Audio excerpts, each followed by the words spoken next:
What we have to understand is that African countries, a lot of times people think it's just sub-Saharan Africa, including many North African countries. We originated as territories. You had the Berlin Conference, you had Otto von Bismarck and the other European, well, there's a word that we use today, oligarchs, carving up Africa into territories. So these countries came into existence as territories, like your country, Kenya. Even the name Kenya did not originate from the people in that geographical expression. It was given by, I think it might have been a German guy. Nigeria came from Flora Shaw, an Englishwoman. She was a Financial Times correspondent in Nigeria. So it was up to the people in these countries to turn themselves from territories to nations.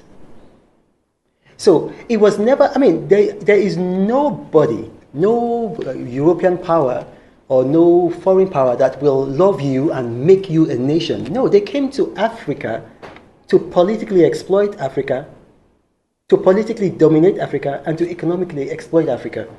And they've left. So it's up to Africans to now transform from territories to nations. And it's not going to happen. Sloganeering is not going to do it, because we saw Leopold Sedar Senghor no to France. He didn't make his country a country.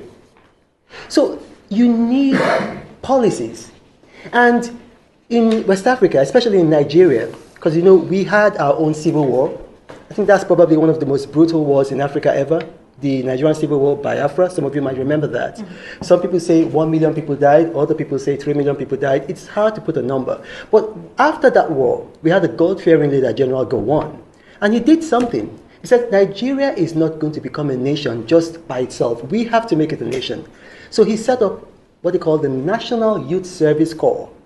And basically what that is that you're from this part of the country, you graduate from university, you have to go to the other part of the country and stay there for 1 year.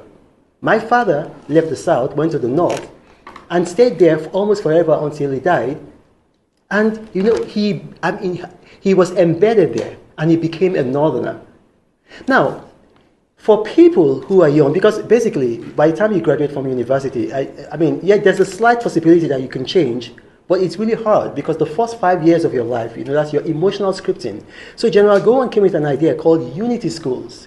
So what unity schools are, children, they're sent to other parts of the country at that tender age to learn at government's expense. The government pays for that because in Nigeria, a lot of the education is free up to university level. And so those were policies that were making a nation, turning the territory into a nation. A lot of African countries don't have that, especially in East Africa. If you look at East Africa, for example, with the exception of Tanzania, and there's a reason why, because Tanzania had a lot of influence with Nigeria. Tanzania was going to collapse as a country in 1964. Some of you might remember, some of you might not. It was Nigeria. Nigeria sent troops there. And Umar Limu Julius was going to leave the country. Lieutenant Colonel Pam went with troops, stabilized the country, trained a new army, and then months later, the country transformed from Tanganyika to Tanzania because they united with Zanzibar. So they became a nation. A lot of the things that we did in Nigeria, in Nyerere, because he came to Nigeria after the war, he learned these things, he implemented them in Tanzania. That's why in East Africa, the most stable country is probably Tanzania. Now, look at what's happening. I think someone said that the AU's legitimacy, they have to do things. In Africa, the best predictor of the future is the past. Continental bodies, a continental body like the AU is not going to be very successful because you need a lot of people to come to agreement. It's hardly going to work in a place like Africa because the problems we have in Africa, religion, ethnicity, contest for power. So in Africa, historically, it's regional bodies that have been successful, regional bodies. So if you look at Nigeria, if you look at in West Africa, we had ECOWAS. General Olusegun Obasanjo was a big pusher for that. And then we had ECOWAS, we had economic integration. And then when that region began to be destabilized by the activities of Colonel Gaddafi, sending people to Sierra Leone for the Sanko, arming them, training them, sending them there, cause conflict, sending, training Charles Taylor, arming him, sending him to Liberia. What happened? It wasn't then it was called the OAU, it's now the AU. It wasn't the OAU or the AU that brought peace there. It was ECOWAS. We set up a fighting force, ECOMOG, sent them to Liberia.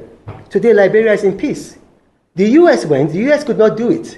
The United States, the mighty United States, was not able to do it. Nigeria has a better peacekeeping record than the United States and the European Union. We went to Liberia, we put peace in Liberia. It was not the EU. The EU doesn't have any successful record in Africa. I mean, I have to say, call it as it is. Nigeria brought peace to Liberia. Nigeria brought peace to Sierra Leone. Now, let's look at something. Look at that map there. You see, that's ECOWAS. ECOWAS. It ends in Nigeria. Cameroon is meant to be in ECOWAS, but they are not part of ECOWAS. Now, you can see that ECOWAS, sit-tight leaders don't exist in ECOWAS. But then Cameroon, you have Paul Biya. So there's a reason why I'm pointing this out. Regional bodies are successful. In East Africa, one of the reasons why they have a lot of instability and turbulence is because their regional body, EAC, first and foremost, it's weak. It doesn't have a standing force like we had with ECOMOG. And then also, the most unstable nations that should be a part of the EAC are not even a part of the EAC. You're talking about Sudan. Sudan is not part of the EAC. Ethiopia, not part of the EAC. So how, even if the EAC wants to intervene, how can they intervene when these countries are not even members? Right. So if you look at Africa, there's been two successful regional bodies in bringing about peace. ECOWAS and then SADC. So if you want peace in East Africa, it's just going to be a situation whereby they have to learn what has worked in other parts of Africa. First and foremost, they've got to have policies that will make them transform from territories to nations. Right. If they don't have those policies, these things will keep on happening. And then people like the EU and other foreigners will come and treat symptoms. Because these are the people, I mean, the EU, what is the EU? The EU is just a new form of the Otto von Bismarck who did the Berlin Conference. So it has to be African solutions. These people have to, I mean, Sudan, Ethiopia, they've got to come into the EAC. Right. The EAC has got to be expanded. If they do not come in, because I'll give you a very good example. We're all talking about problems in Africa. Yes, there was a big problem in Rwanda. Rwanda right now is a shining city on the mountain, on the hill, right? It's a success.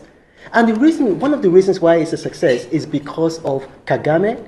He introduced policies to transform Rwanda from a territory into a nation, and then also the EAC. So you see two things.